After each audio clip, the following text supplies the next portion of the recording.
He grew up watching things like Rudy in Hoosiers, his head filled with the idea of the hero he could be, the heights he could reach, and he knew just how to get there.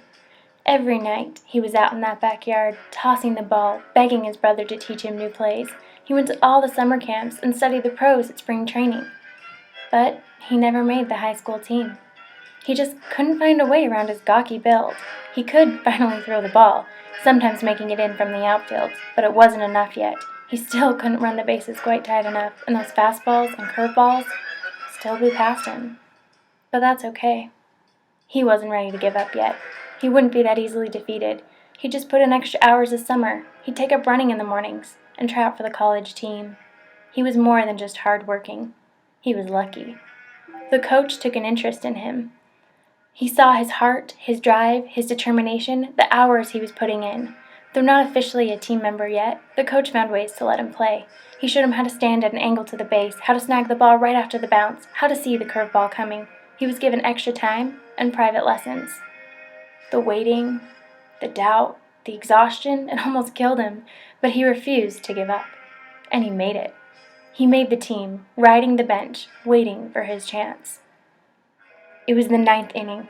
The mound was muddy and the coach was ready to bail out. His players were run down. The heat, the rain, the fumbles, they'd lost their fire. He cast his eyes around, half-heartedly looking for a miracle.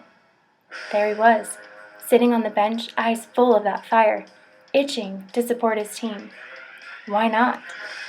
He decided it was time to take a chance, time to put the kid in. 2 strikes on the count, and he still wasn't ready to quit. He patiently let the next ball slide past him before a swing. And a hit? No one could believe it. But as it soared farther and farther away, he just ran, mud kicking up behind him, rounding third before he ever looked back. The crowd had once again found its voice, cheering and screaming. The team was on their feet, clutching the fence, breathlessly watching as he kept running, and his coach, smiling, waved him home. These are the best stories, the ones we love. Against all odds, they fought for their passion. They focused on their weaknesses, and they beat them. They overcame it all and finally had their moment. But the guys at Gallup wondered, why spend so much effort for just a moment, just a few seconds? What if you spent it elsewhere? Would the results be greater than just a moment? If Landon hadn't filled his days with batting practice and fielding, he might have had time for that programming club that caught his interest. He could have still played with the rec league, but programmed in the evenings too.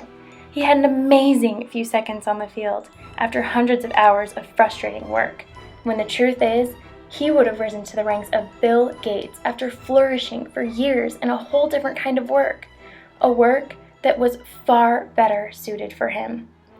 Again, the Gallup scientists puzzled over this. Why have so many devoted their lives to overcoming weaknesses, ignoring the potential in their natural talent? These are the people we celebrate, yet these are the people that struggle for years to succeed only for a moment. After 40 years of studying people in almost every culture, country, industry, and position, after surveying more than 10 million people and sifting through over 100,000 interviews, this team of scientists realized the key to human development is building on who you already are, building on your strengths. So, why does this matter to you? Well, we're interested in helping you achieve your maximum potential and have designed a program to help you get there. First, you'll take the 45-minute test. When you do so, answer as instinctively as possible. You'll have 20 seconds per question, but don't stress. It's not a test with any wrong answers. It's just about you. Once you have your results, you'll meet with the Director of Professional Development for 4 one-on-one coaching sessions where you'll learn to develop your strengths, to leverage them, and to enhance your interactions with them. This test isn't designed to measure personality or identify which career you should choose.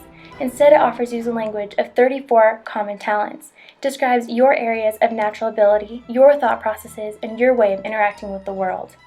We've put this test to work. We've seen what it can do. It's helped us understand each other and complement each other. It's helped us understand ourselves and learn how to leverage who we are in every situation. Good luck!